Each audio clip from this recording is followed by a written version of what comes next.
All right, welcome everyone to today's Webmaster Central Office Hours Hangout.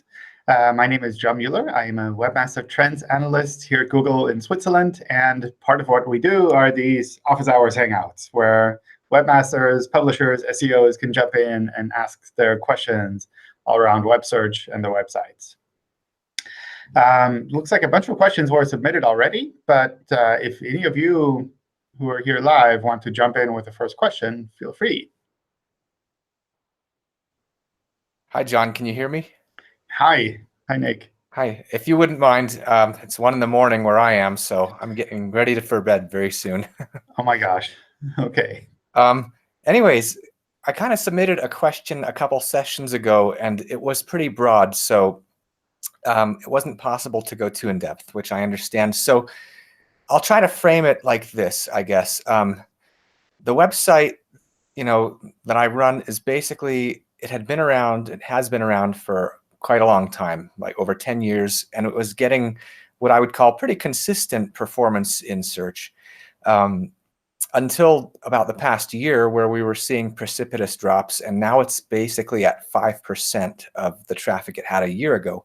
That being said, I do think it's algorithmic because nothing is showing up under manual actions or security issues. One of the telltale signs that I briefly kind of touched on is the fact that if I were to search the actual brand name, which it's a very specific sequence of words, like I could say with 99% certainty, if somebody types in the brand, they're looking for my site. So the site is actually showing up on page 2 of the results when I search for the brand name. It's being outranked by the LinkedIn page or a Glassdoor page. It's being outranked by other sites referring to the main website, but the main website itself is nowhere to be found on the first page. So, I mean, that being said, to me, that means like for some reason the website ended up on a bad list or something. I don't know how else to describe it, but that's what it feels like to me. So if it would be OK with you, I would love to share just a bit more details in the chat window for you to go back to later. OK. I guess for someone in my situation, like I said, with a very broad description like this, I mean, we're definitely trying to clean up some of the content. There's a lot of pages. It's a community site, so it's lots of user-generated stuff. But have you seen other websites go through something like this in the last year? I mean, changes can always happen. So I mean, seeing other websites lose traffic is something that we do see over time. And I guess it kind of depends on the website itself, the kind of content it has with regards to what directions it might take from there. So there are certainly situations where I'd say maybe the website model is not something that is as sustainable anymore as it was in the past, which is something that comes into play, for example, if you have a website directory where you're just collecting links to other companies and you have their phone numbers and addresses, but essentially you don't have that much more information. It feels like that kind of model is something that information is available now everywhere, and pretty much every website, every company has their own website. So there's no need for these kind of, or less need, I guess, for these kind of directory pages. So that's one aspect where I'd say maybe the overall model is something that worked really well in the past because it was really needed in the past, but maybe things have changed over time. And then, of course, there are other kinds of websites where I'd say maybe our algorithms in the last year or so have been focusing more on, and where they're a bit more critical. For example, one area that I've seen mentioned a lot is the whole medical space, where I see people posting online, talking about authority, expertise, those kind of things, where I'd say that definitely makes sense, where in the past it was really hard for us to judge kind of the quality of a medical or medically oriented site. And over time, our algorithms have gotten better in that regard. And that's an area where I'd say maybe if you had a low-quality affiliate site that was focusing on these medical topics, then maybe you would be seeing changes there, even though perhaps over the last 10 years or so you had a really good run. So that's another area where I'd say maybe from an algorithmic point of view, you might see bigger changes. But I really don't know about your specific case. So if you want to drop some more information into the chat, I can take a look at that and see if there's something more specific I can tell you about that. That would be great. Thank you. It is a medical website, it turns out. OK. So no coincidence there. But yeah, I will share more details in the comments pertaining to our situation. So OK, great. Appreciate it. Thank you. Thanks. All right. Anyone else that wants to jump in with a first question? Yeah, I can jump. OK. Yeah, I'm interested about buying persona.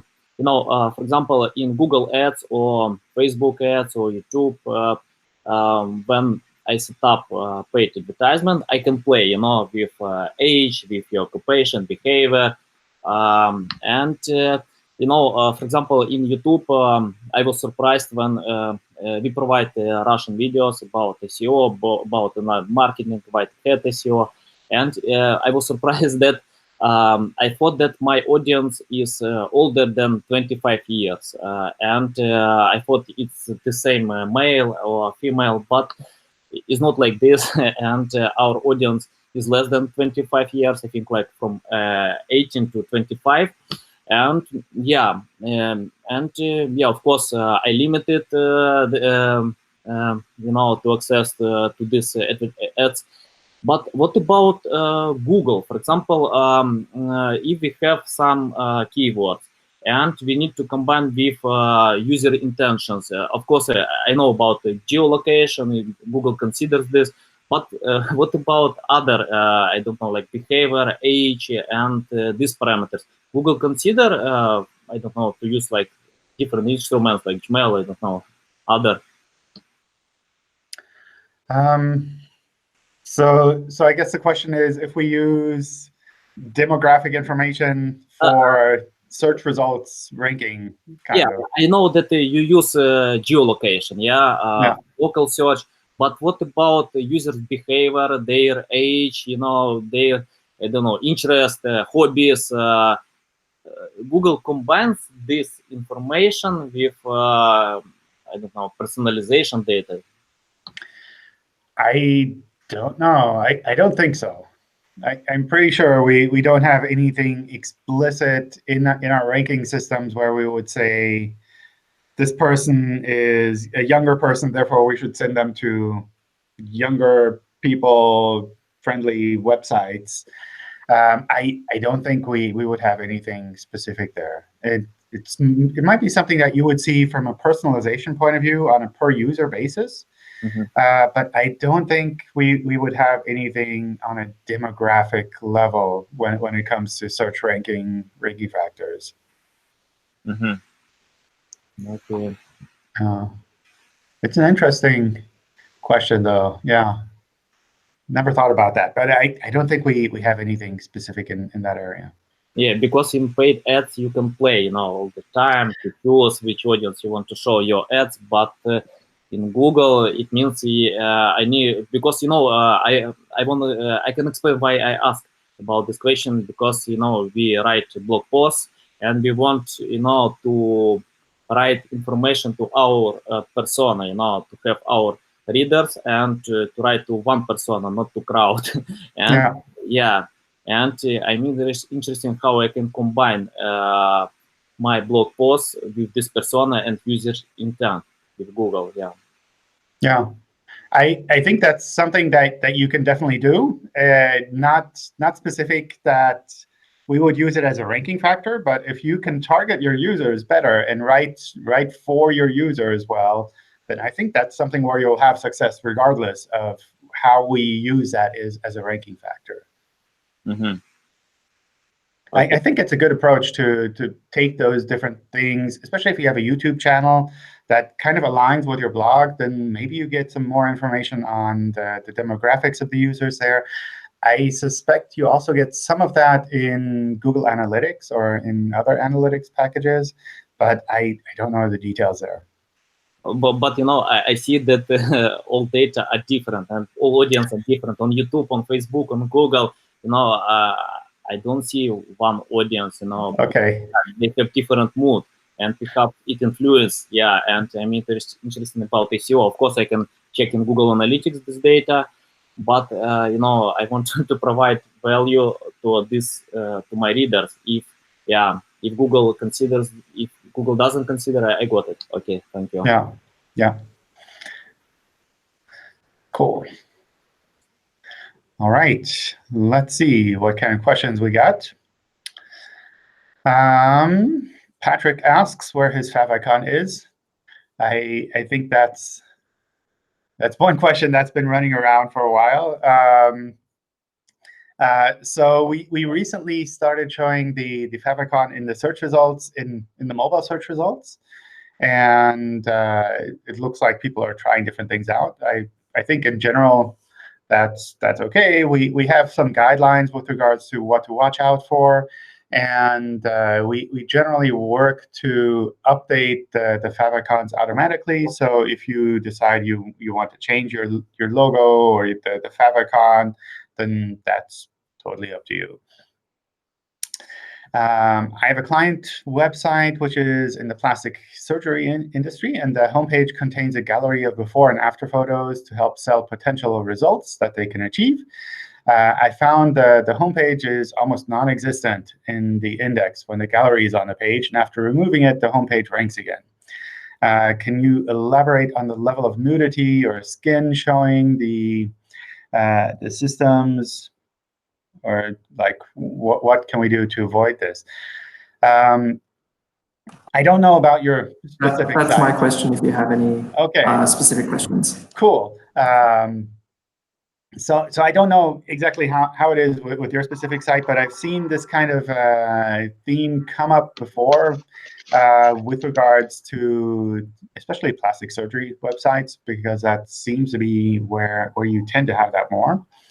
And in talking with the Safe Search team that kind of tries to figure out which pages should be shown, and with the Safe Search filter on or with the Safe Search filter off, they feel that this is kind of working as intended. So when we see images where we're kind of afraid with regards to maybe the nudity or the amount of, I don't know, skin, or I don't know how you would frame it with regards to plastic surgery sites, but essentially with regards to the images on the site or on the page, then that's something where our filters might kick in and say, like, we're unsure here, we're going to stay on the safe side. So that's probably what you're seeing there. And especially if you're saying that when you include the gallery or when you remove the gallery, you see these changes, then that kind of points in that direction. Cool, awesome, that's what I thought. Thanks for that. Yeah, so with regards to the direction you can go from there, I think that's kind of up to you. If you feel that this gallery of images is really critical for your homepage, then obviously maybe it's worth kind of taking that into account and saying, well, I want these images on the homepage, and maybe my ranking with Safe Search turned on might not be as good. Or you could say maybe there's a middle ground where you say, like, you have a button kind of like show gallery, and it takes you to the gallery directly from the homepage, so that it's not exactly the homepage that's affected. Yeah, that was my proposed solution. So thank you for confirming that. Cool. All right. Question about privacy policies, terms of services, contact us, about us pages. If you set up a website and such pages are not published and a search quality rater rates your site negatively due to this, will the raters later rejudge your site when they're added at a later date? Is there anything the webmaster needs to do once these pages are added? So I think you're probably mixing up two things here. On the one hand, the search quality raters are people who do look at the search results and the pages that we show in the search results. And they do follow the search quality evaluators guidelines that I think we published, or that we've been publishing for a while now. And that does include things like watching out for terms of services, privacy policies, those kind of things. However, those raters are there primarily to judge different algorithms that we want to test. So what usually happens is that one of the teams comes up with an idea and says, I think ranking would be better if we took this factor into account, or if we rank things slightly differently based on this new algorithm that they're working on. And then for to kind of double check that their suspicions are actually good, we generate a set of search results pages, essentially with an A version without that change and a B version with that change. And we send all of these to the search quality raters. And then the raters look at these search results. They look at the websites that are linked from there. And then they say, well, in this case, the change with the algorithmic change is better. Or in the other case, maybe the change without, or the version before was better. And based on that, we try to refine our algorithm. So it's not that the raters would look at your site and say, this is a bad site, it should rank lower in the search results. It's more that the raters would look at the general algorithm and say, well, in this case, this version is better, or this version is better. So what tends to happen there is that our algorithms kind of take the feedback that we give raters with regards to rating things into account. So that's something where potentially, indirectly, our algorithms could be watching out for things like privacy policies or terms of service, about us pages. And that's something that if we were to pick that up, I don't know if we would have an explicit algorithm just for that. I think that probably wouldn't make so much sense, but it's possible that there is some effect from that taken into account in our algorithms. So if we were to look at that explicitly and look for those kind of pages, what would happen there is when we've recrawled the website, recrawled the pages, and we see that these pages now exist and they're linked on the website, then our algorithms would automatically take that into account. So there's nothing special that you would need to do if you make changes on your website in a direction where you think that this actually improves your website overall. Our algorithms would try to recognize the new state of the website as we find it and take that into account when it comes to ranking things. So you definitely don't need to kind of wait for some rater to come and visit your website again. This is something that our algorithms tend to do automatically over time. John, can I have a question on search quality as well? Sure. So this is something that some of the folks from the Romanian SEO community brought to me, and it's regarding certain queries that after the March update, results seem, how can I put it? I'll just give you an example, so it might be easier to look at. So there's one very large retailer here that has a lot of pages indexed, including search pages. And Google seems to have indexed these kind of e-commerce search pages that contain all kinds of keywords, and they seem to show up. And even though it's basically the same kind of pages, the content is almost the same, because that's, for example, for bed sheets, a certain type of bed sheets. So you'll notice that the first 3 results are basically the same thing, just the keyword is singular, plural, things like that. So it's kind of the same thing, and it's search pages. So I'm not sure if that's the best user experience, so to speak. And this happens for a lot of. So I got a lot of examples like this. This is one more a bit more extreme, or it's like the first 8 results are from the same website. That's kind of dominating now top position, top pages. Yeah, I bet they're happy though. But yeah,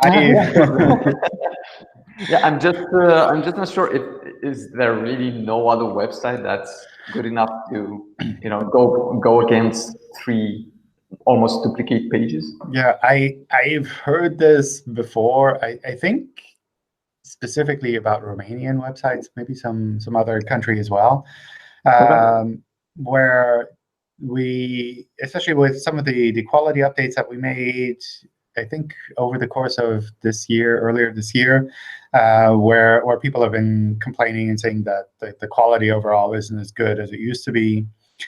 I don't know what the plans are there. I do know that the search team is aware of these issues. So it's something that they've also seen. They've also kind of seen the complaints that we've passed on to them. So it's not something where from our point of view, I'd say this is the way it should be, but rather this is maybe, I don't know, something that we could still be working on. Okay. Oh, so the team is aware of these kind of. Yeah. Yeah, I mean, these kind of search queries are really useful for us. So if you run across queries where you see this is actually really bad, or the search results are kind of OK, but they're filled with essentially copies of the same thing over and over again, then that's really useful for us to have. Yeah, I'm sure people are buying from that website. It just doesn't seem organic to have the same multiple copies, as you mentioned, basically the same page, outranking everything. I'll leave you in the chat a link to my product forums page, and if you have any updates. Cool. Sorry, can I follow up on this question? Sure. Isn't it like a rule that you should not index like tags pages and like search pages as well? You shouldn't index them. We do have a guideline that you should block search results pages, which there are two reasons for that. On the one hand, what can easily happen is that we crawl a lot of pages and we overload the server. And on the other hand, what often happens is that these pages tend to be lower quality pages, in that they're not so useful for users as maybe something like a clean category page would be. With regards to tag pages, that kind of is a question there as well. Is a tag page a search page, or is a tag page more like a category page? And that's something that really kind of depends on the way that the website is set up and the way that the website tends to handle that. And for both of these, I tend to see it as something where we would see it as a strong recommendation to block these kind of search results pages from being indexed, but not as something where we would say if we ever see a search results page, then we would apply manual action to that website. Because what we've also seen a lot of times is that there's some really good search results pages where you look at them and you say, well, this is actually not an auto-generated page like you would just generate a page based on 1 million items and you filter for keywords. It's actually more like a category page. And in those cases, I think it makes sense to have those indexed, because maybe people are looking for, I don't know, blue running shoes, and you have a search page that's blue running shoes. Actually, it's a search page and not a category page, but it contains all of the blue running shoes that you have, which is maybe a good result for users. So if the search page provides value to the visitor user, that's OK to index these pages. Yeah. Yeah. So I feel like there is a huge opportunity for manipulation to automatically generate these for all these long tail keywords and blah blah. Yeah. Yeah. I think that's something that has always been around and is always a kind of a worry. But for the most part, I think our algorithms are generally pretty good at recognizing the quality of the page. So if we see that a site is automatically generating search results pages and they're generating millions of them, then our algorithms would probably look at that and say, well, these are pretty low quality pages. Therefore, maybe there's more of the website that's also low quality. Maybe we should be more critical with regards to ranking the site overall. So that tends to balance things out a little bit. Sometimes things get by our filters or by our algorithms, and we show them in search results more visibly. So we're not perfect in that regard. Thank you. Sure. Hey John, I have some follow-up question on that. So you said Okay. like when you look at the quality perspective wise, whether the pages are good enough to being served on the social pages. My question is regarding that listing or the category pages when you're talking about. So how we can ensure that the quality is maintained on those pages really high, as considering the we are only going to provide the product details there, like and having thumbnails or price details and everything. So now then how Google can actually decide or evaluate that perspective as in quality, which pages has a better in towards like as compared to others. So how we can diagnose that particular things. I think that's hard. Yeah, there's no simple answer there with regard, especially when you're talking about pages that are automatically being generated. That's something where you almost have to take your own expert knowledge of the topic area and apply that. So what I've sometimes seen is sites try to find other metrics that they can follow to get a light understanding of how users would perceive the quality. So I've seen sites use things like analytics information with regards to number of visitors that actually go to these pages, the behavior of the users on those pages. Those are sometimes useful ways of looking at this. I've seen some really large sites say that any search results page, for example, that has more than, I don't know, 2 keywords in the query is something that they would automatically block. There are different approaches that you can take. It's not something where I'd say there's one simple answer that works for everyone. I think overall, if you have good or reasonable category pages, then I would block the search results pages from being indexed, just so that you don't have to worry about all of these fine details, like is this search results page good enough, or is this kind of not good enough, and how do I quantify that? If you have clean, good category pages for your website, then you don't need to rely on the search results pages to also be indexed. Sure. Thanks, John. Sure.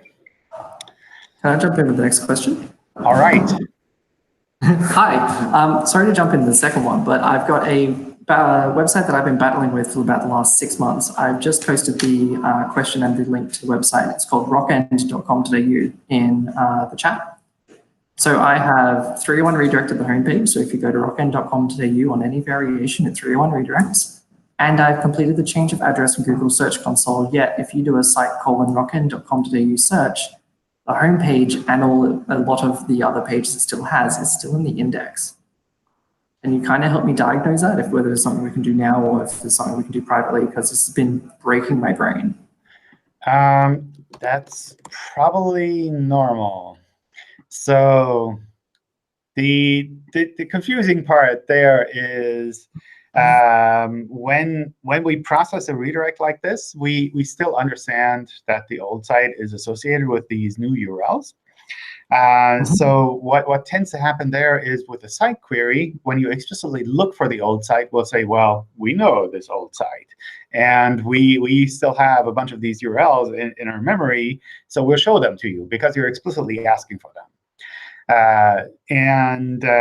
In practice, though, when you look at the pages themselves, for example, when you look at the cached page or when you look at the page with the inspect URL tool, you'll see that the canonical is actually the new URL. I don't know, the cache page, it's kind of hard to tell because you overwrite, I think, part of the top.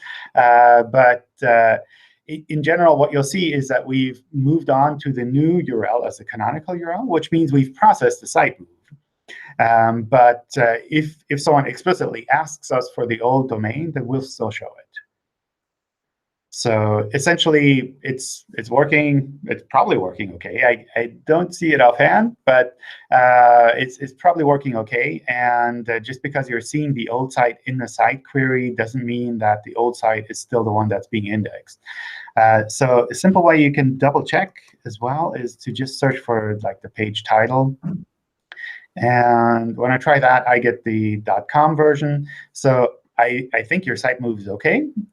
Just the site query is kind of confusing because on the one hand, we're trying to be helpful and say, well, you're looking for this site, and we know about this site, and let's show it to you.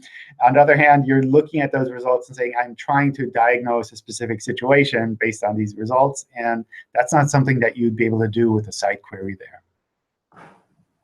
OK, so that follow-up to this then is, I've also just posted in chat as well, is that the old website is still ranking for example, the keyword of strata management software when Googled in Australia. It is in both position 3 on .com.au, the old domain, and .com for the new domain. So this is the kind of main point of contention with the client, because we do SEO for them, and they currently have 2 different websites ranking when they should have had everything consolidated into the one. And the page is still 301 redirects. OK, let me just try that query.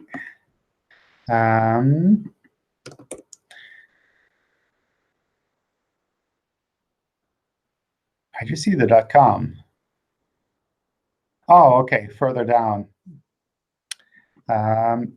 So what probably happened is we just don't have that one URL moved over yet.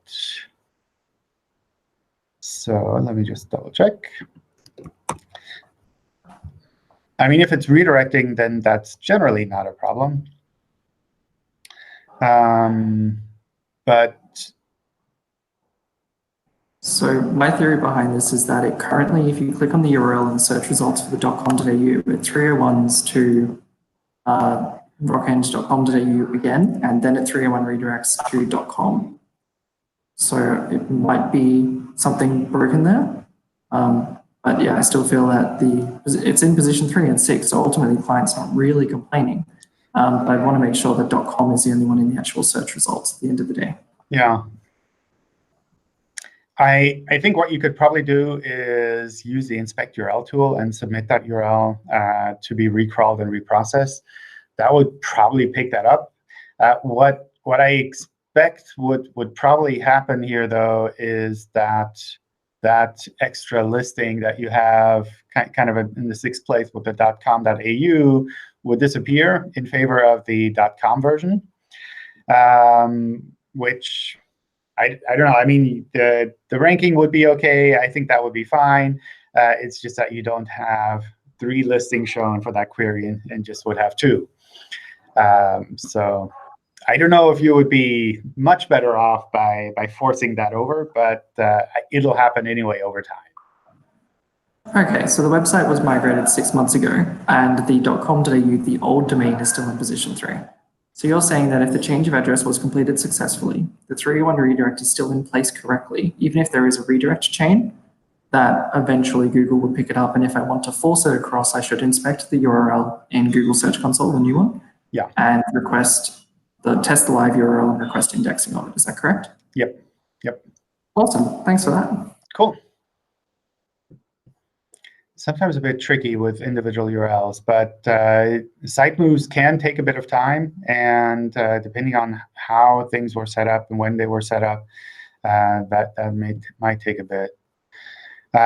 So what I also noticed is your site, I think, is being indexed with mobile first indexing, so you need to make sure that the mobile version also redirects and has the canonical and all of that set up as well. Or maybe it's even responsive design, which would make it a lot easier. Yeah, it's responsive, and there's no m dot or subdomain or anything like that. So yeah, it also does have subdomains which are still active on the old domain, and there's all sorts of other things. But if you say that I can probably get the old results gone just by requesting indexing in the pages, that'll probably solve my problem for the majority of it. So thank you for that. Cool. All right. Let me run through some of the other questions that were submitted, and then we can do some more from you all. We have an archive page that has quite similar images to child pages that are listed on the archive. The archive page is banned from safe search, while the child pages are considered safe. What factors do the safe search algorithm use, apart from images and profanity, to consider whether a page is safe? I don't know what the exact factors will be, but we take into account a number of different things, and it can certainly happen that a part of your site is seen as being fine with regards to safe search, and part of your site is seen as something that we would filter with safe search activated.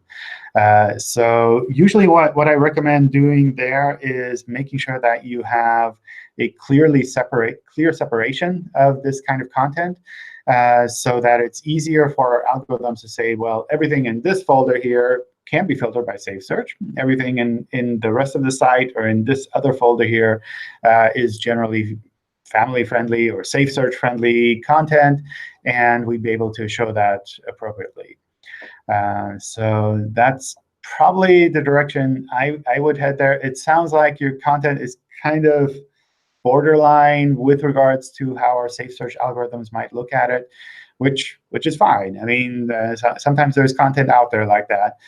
But if you want to take that into your own control a little bit more, then I'd recommend finding a way to separate those two parts a little bit clearer, so that you have less, or it's a little bit more certain with regards to safe search, which parts would be shown, which parts would not be shown. My website gets hundreds of links that seem to be spammy. I suspect maybe one of my competitors is trying to decrease my rankings. Do I need to keep disavowing these links week after week, or should I only be worried if I get an unnatural links manual action? So in general, we do automatically take these into account, and we try to kind of ignore them automatically when we see them happening. And for the most part, I suspect that works fairly well. I see very few people with actual issues around that. So I think that's mostly working well. With regards to disavowing these links, I suspect if these are just normal spammy links that are just popping up for your website, then I wouldn't worry about them too much. Probably we figure that out on our own. If you're worried about them, regardless, if it's something that you're not sure about and you're losing sleep over these links and you just want to make sure that Google handles them properly, then using the Disavow tool is perfectly fine. The Disavow tool is not an admission of guilt or anything like that. You're essentially just telling our systems these links should not be taken into account for my website. And there are multiple reasons why you might want links not to be taken into account. And that's not something that our algorithms would try to judge for your website. So if you're seeing spammy links from certain sites, using the domain directive makes it easy to handle these in the disavow file, and you can just submit those there. On the other hand, if you feel that these links are pretty normal, spammy, and something that any algorithm would figure out, then you can just leave them alone and just kind of move on. I think for most websites out there, pretty much the really largest majority of websites, you don't need to use a disavow tool. And that's also why we have the disavow tool so separate from Search Console, so that you don't get tempted to using the disavow tool because it looks like this normal part of Search Console that everyone should be using. But it's really something that you only really need to use in really extreme cases. We received a notification from the Trust and Safety team regarding low-quality search results pages on our site being crawled and indexed. While we're working to solve this problem, is there any short-term risk of a manual penalty being applied, an algorithmic penalty, or Google taking any other action to remove those pages from the index? I don't know which notification you received there, but in general, when you receive a notification like this, it's because someone from the manual web spam team has taken a look and seen that there are real issues with regards to those search results pages. And usually what also happens at the same time then is that a manual action is placed on specific URL patterns from your website so that we don't index more of those pages. So probably if you received a notification like that, then this is already, we're already trying to filter those out of the search results pages. So that's that kind of risk that you're worrying about there has probably already happened. Solving that and doing the reconsideration flow to remove that manual action, I think, makes sense regardless. Like I mentioned before, with search results pages, there are two aspects there. On the one hand, the quality side, which sounds like you ran into there. And on the other hand, the technical side, that we end up crawling a lot more pages than we actually need to. And both of those can play a critical role for some websites. So that's something where even if a manual action is already in place to kind of take these pages out of the index, I certainly try to find a way to clean up the technical side as well, so that we don't have to crawl and index a ton of different pages just to keep up with your website when these pages wouldn't actually be that useful for users anyway. John? Yes. Yeah, I have some follow-up question. This is regarding a manual action. So I'm recently working on a website. So this is what happens, like I'm kind of taking a charge of the website, but though it is targeting the international market as well. All this country targeting with a subfolder wise. And the thing is, like, I was going through this manual action thing. I just noticed they having a manual action for unnatural links, which is affecting some pages of the website. Websites or either the third party, maybe blogger or something like that. Apart from that, we don't have any backlink as such, but I'm just wondering, like, what is the reason of having a manual action for those kind of backlinks? Apart from that, I'm seeing this manual action notification in every country side. Like, I have verified individually different folder for a different country specific.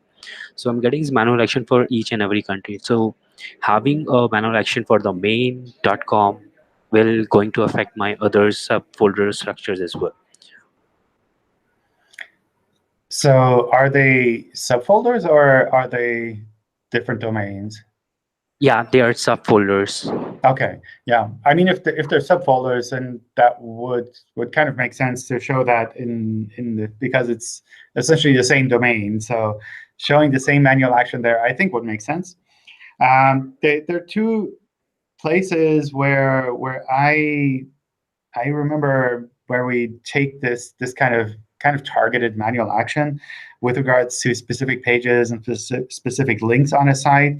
And on the one hand, that could be if a site is buying links, for example, for very specific elements within the site, or doing something kind of sneaky with regards to links in that regard. So that's something where we sometimes take very targeted action and say, well, we'll just ignore this specific set of links because we know that it's pretty well defined. It's something that we can isolate fairly well. And we'll just work to ignore those on a manual basis. Another place where I've also seen that happen is specifically around reputation management. So that's one area where we'll also often see that people build, people are usually SEOs or reputation management companies build up links to pages that they find favorable. And these might be completely legitimate websites. They're talking about maybe one person or one company in a reasonably favorable way. And in order to try to hide the less favorable content in the search results, they'll go off and buy links or build links for specific pieces of content on essentially legitimate websites. And from our point of view, that's also problematic because these are unnatural links to those pages. And in order to resolve that, sometimes when we have to do that manually, we will do a manual action specifically regarding those links and those pages. So that's something where, as a website that might be affected by something like this, there's nothing really that you need to do there. It's not that you need to kind of clean up those links that someone else placed that are pointing at articles that you have on your site, but rather we've kind of taken care of that on our side with a manual action. So from our point of view, if this is isolated like that, then that wouldn't be affecting the rest of your website. It would really be affecting that kind of set of links, specific set of links, pointing at a specific set of pages on your website. And we're essentially just neutralizing those so that you don't have to worry about that or do anything with that. Sure. Thanks, John. On that, can we get a set of those examples? Basically, we don't know what are those pages actually, and if we know, like, if somebody knows who's actually building the links, they know for what pages they're actually targeting. But when it's coming through the third party, or maybe anyone is building backlinks for any third party website, so we don't know. So we are just kind of in a very, you can say, in a state. What pages to diagnose, or we have a very huge website, millions of pages are there, and we don't know, like, where it is getting affected. Yeah, I know the manual web spam team tries to provide examples whenever they can, but sometimes that's not that easy. So the usual recommendation that I'd have there is to file a reconsideration request and give some information on what you're seeing or what you're kind of confused about. And sometimes the manual web spam team will be able to come back to you and say, well, it's affecting this set of queries or this set of pages on your website or on the external website.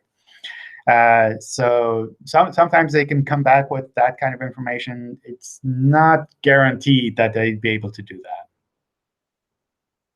Okay. Yeah. Thanks. Sure. Hey, John. Hey, John. Actually, I checked my Google Page Speed Insight recently, and I saw that the server response time was around 1 to 1.5 seconds, which is very terrible. So I was thinking to try some new hosting or move my hosting. So my question is, does changing the IP affect the ranking or not? No, changing IP is fine. Okay. Okay. One more thing. Sure. This is my fourth time, same question.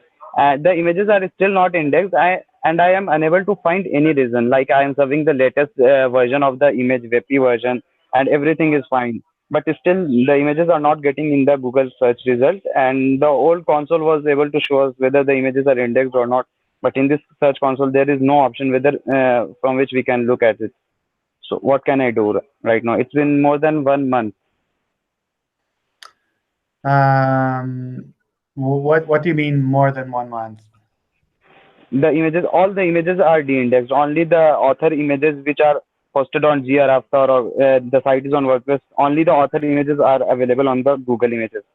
And there is no other images available on the Google. And that's why my ranking is affecting, and it's getting down day by day. That would only affect traffic from Google Images, though. So the normal web search ranking wouldn't be affected by that. But if you can copy the website and some sample images into the chat here, I can take a look at that afterwards. Okay, I have told you the site URL. You can check the comments, technoxyz.com. And Okay. This is my fourth time telling you. Okay, cool. Okay. technoxyz.com. Okay, yeah.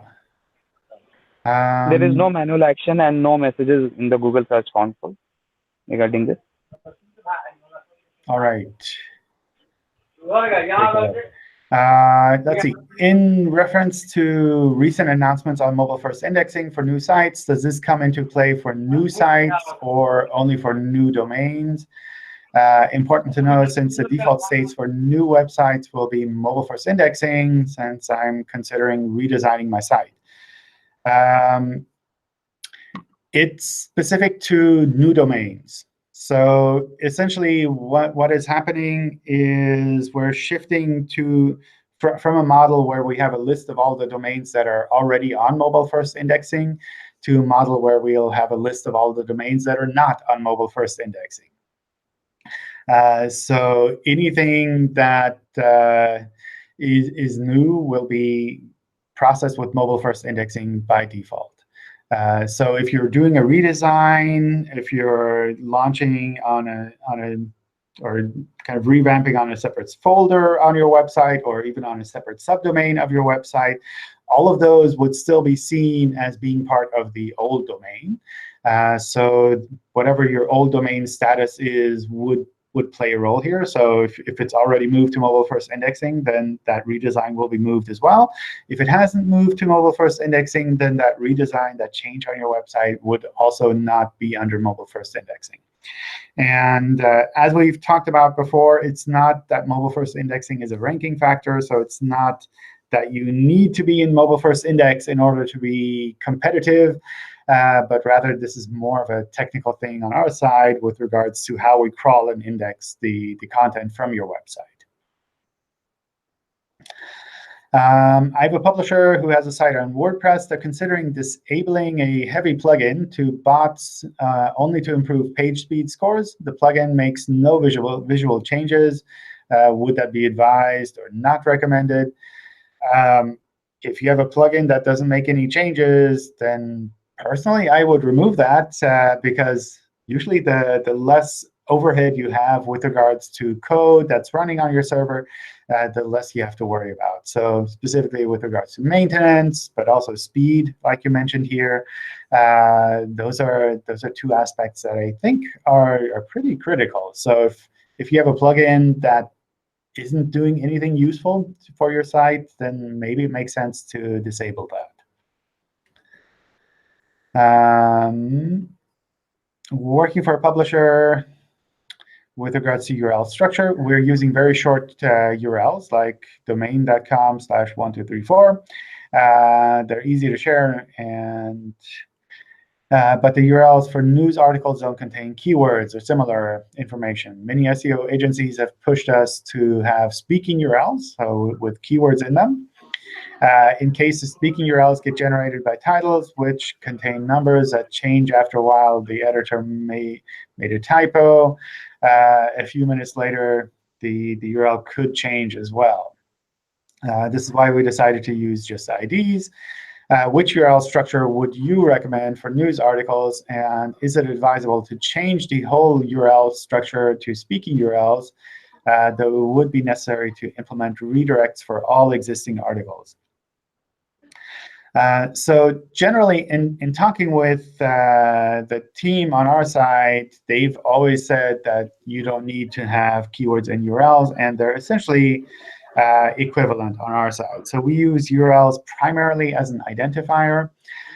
There is a very small factor with regards to keywords in URLs, but if you're working on a larger website, then that's something where you probably won't see that effect at all. The bigger thing that I would watch out for here, which I think is the one that you're worrying about, is if you change from one URL format to another, what will happen then? So in general, what happens there is that we need to recrawl and reprocess the whole website in order to understand what the new status is. So that's something where there's definitely a longer period of time where you'll see fluctuations across your website until we've been able to kind of settle things down again and understand that this new URL on your website is linked from these different parts of your website, and the context of these pages is like this or like that. So you definitely see a reasonably long time of things in fluctuation there. It's a lot harder for us to reprocess something like this than, for example, a site move, where if you move from one domain to another and you map your URLs one-to-one to your new domain, then we can process that pretty quickly, sometimes within a day or so. But if you change all of the URLs across your whole website, then that's something where I imagine you'd see changes in the order of several months until everything has settled down. So that's kind of the one aspect there, and that you'd see these fluctuations.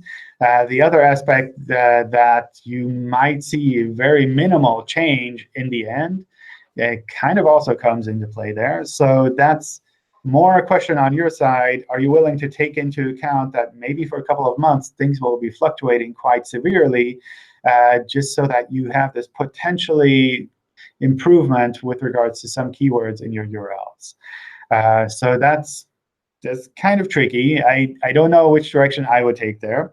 If you're sure that keywords in URLs make sense, for example, if you can separate pages on your website out better based on folders, and you can separate things out a little bit clearer so that you can track specific parts of your websites easier. So kind of like you mentioned here, you have /news, /politics. If you want to track the performance of your politics content, then having that in a separate folder makes it a lot easier compared to everything kind of in a flat structure where you just have one number. So from that point of view, I try to find the different pros and cons to the new structure and the old structure, and think about like how many pros do you need to kind of cancel out this potential multi-month time of fluctuation. Or maybe you're saying, well, this is actually more of a long-term goal, and we'd like to get to kind of more keywords in URLs, but we don't need to go there from one day to the next, and we have maybe the engineering resources to do that incrementally. Then that might be something where you'd say, well, all new content gets these new format URLs, and the old content stays on the old ones until a time where we're sure that things are working out with the new URLs. And then at that point, we migrate the old URLs as well. And if it's a news website, then usually the older URLs are less visible in search anyway. So if there's some fluctuation with regards to how the old URLs are shown in search, then that's probably not something that would be critical for your website. So that might be another approach to take, to kind of take it incrementally to a state where you're saying, well, this is more of what I'd like to have. Oh, wow. We still have a bunch of questions left and almost no time. Let me see if I can run through a bunch of these, and we can run over a little bit as well.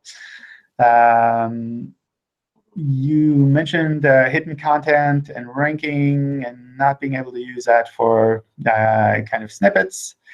With regards to tabs and mobile-first indexing, I don't know what the current status is there. I need to double check. My understanding is that with regards to mobile-first indexing, we would see this as content that's normally visible as well. But I need to double check. Not 100% sure. Working on e-commerce site that is regularly changing some category pages to new ones, leaving behind a lot of blank pages with 200 result code. The behavior can't be changed, so I need to do something there. So I'm thinking of redirecting them through Google Tag Manager with a JavaScript redirect. Do you think that would work, or which one would you prefer, JavaScript or meta refresh?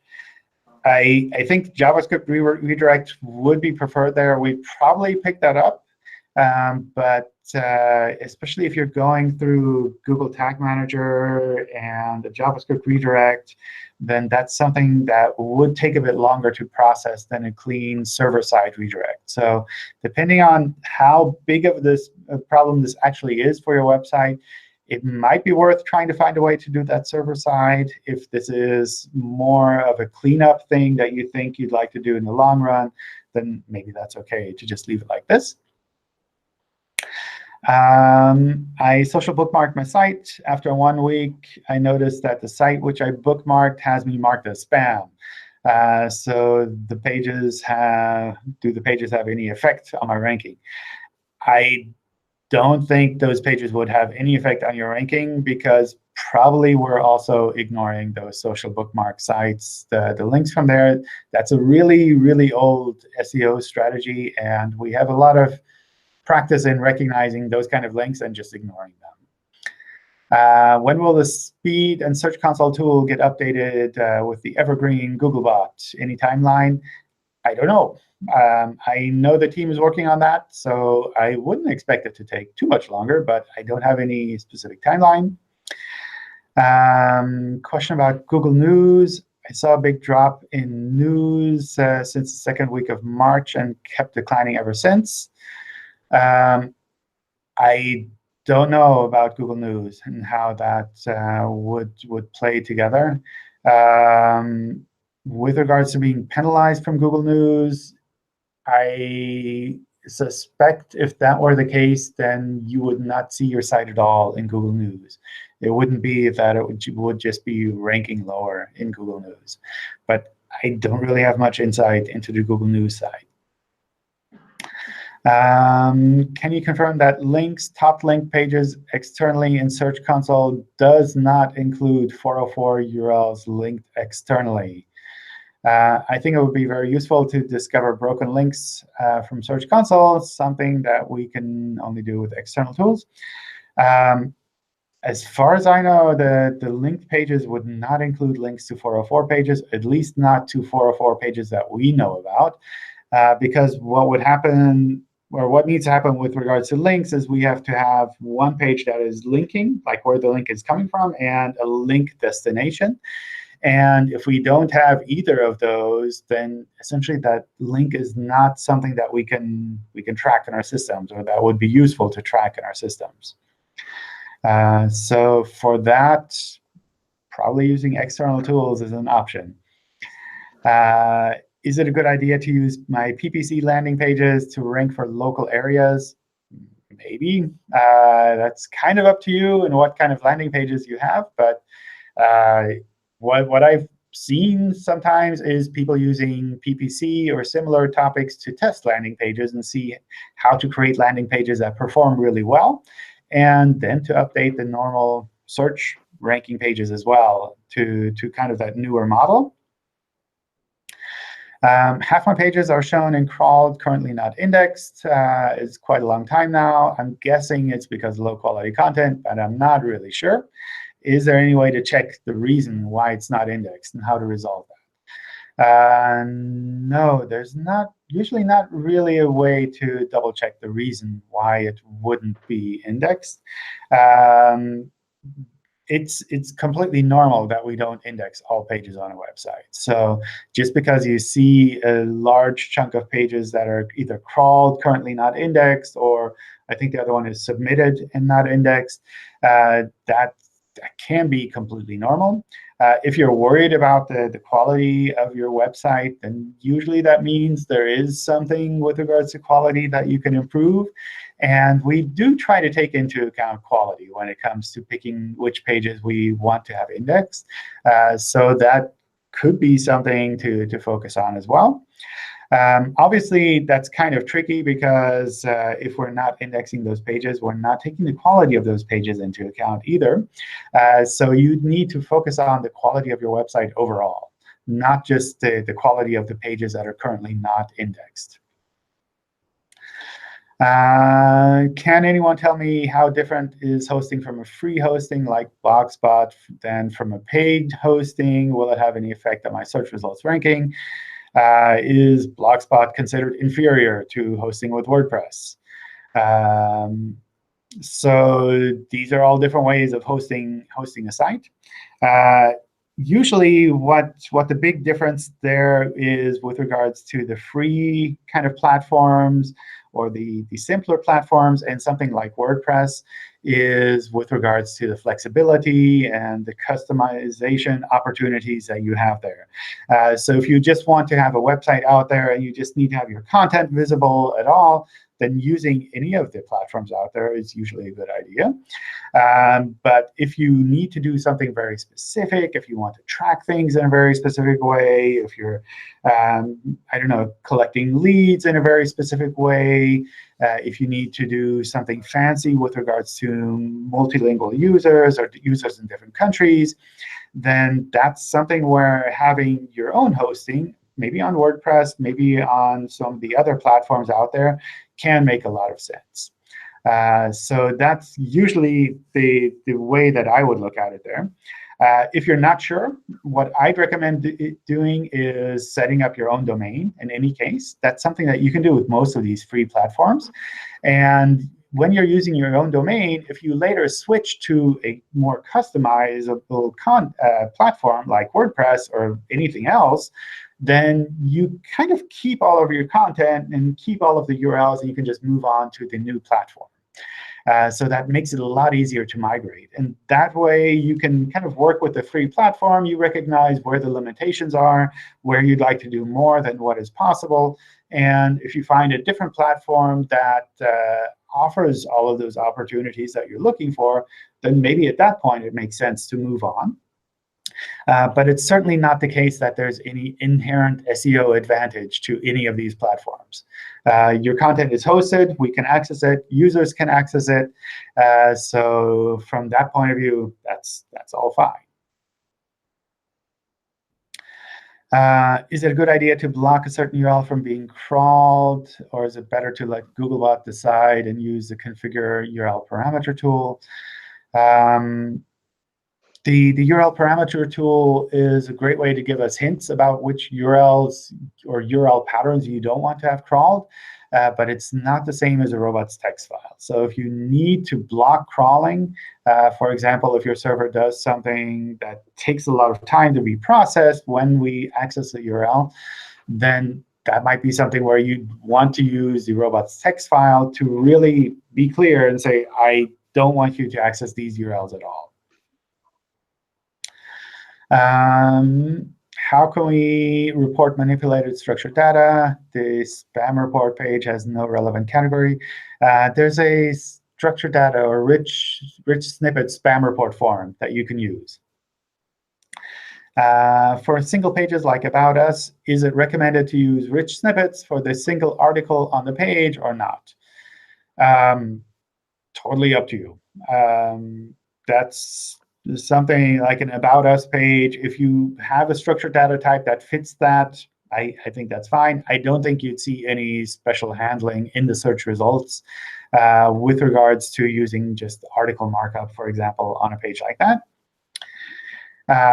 Our website has 140 language and country localized versions, all connected correctly with hreflang, but Google is often showing the wrong versions in the search results. Is there any limit to the number of hreflang alternates that we can include? Does Google treat this as a suggestion rather than a strict directive? There's no limit to the number of alternatives that you can provide. However, there are practical limitations in the sense that if you have 140 copies of all of your content, then we have to crawl and index all of those copies. And we might not be able to crawl and index all of those copies, depending on the website. So that's something that sometimes plays a role there. Does Google treat this as a suggestion or a directive? We treat this more as a suggestion. It gives us a little bit more information about those pages. We can't treat it as a strict directive because we really need to make sure that it actually works out well. Or rather, it's not that we can't. It's more that most of the time when we don't take that into account, it's more that there are technical reasons why we don't do that. So, for example, maybe clean backlinks, canonicalization plays a role there as well.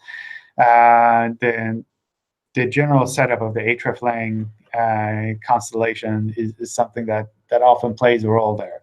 So it's not that I'd say we treat it as a subtle hint, but more as something where I'd say there are a few things that need to align for us to be able to use it properly. And just because we see the hreflang link on one page doesn't mean that we will always show exactly that link. We really need to make sure that the rest of the signals also align before we can show that hreflang URL in the search results. And especially if you have 140 versions, then that's a lot of versions that can kind of subtly fall out of alignment. So I imagine, especially with a bigger setup like that, that it gets tricky. I don't know which website this is, but in general, I'd recommend using fewer variations rather than more variations.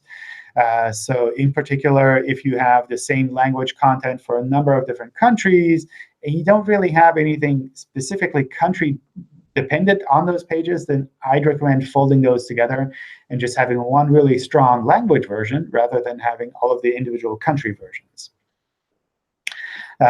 Obviously, for larger websites, that's a lot easier said than done. Whew, OK. I imagine there are still more questions that got submitted. We're way over time now, so I'll set up the next batch of Hangouts. You're welcome to drop things there. Or if there's something more general that you'd like to have answered, we're doing another set of Q&A videos. So for those, you essentially just need to tweet the question at Google Webmasters or the Google WMC account with the hashtag #AskGoogleWebmasters. And we'll be picking out a bunch of those questions soon and start recording videos. And the aim is to do that more on a regular basis so that it's not just like this one-time shot, but actually that we do this on a regular basis.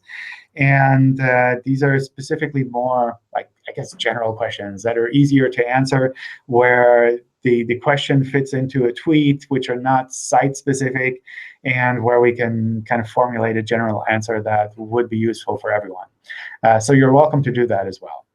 And of course, there's also the Webmaster Help Forum, where a bunch of volunteers spend their time helping out, and they have a lot of experience with a lot of these Webmaster questions. Pretty much everything that comes up in the Webmaster Hangouts, they've seen as well. So if you drop questions in the forum there, that's also a good place to get advice.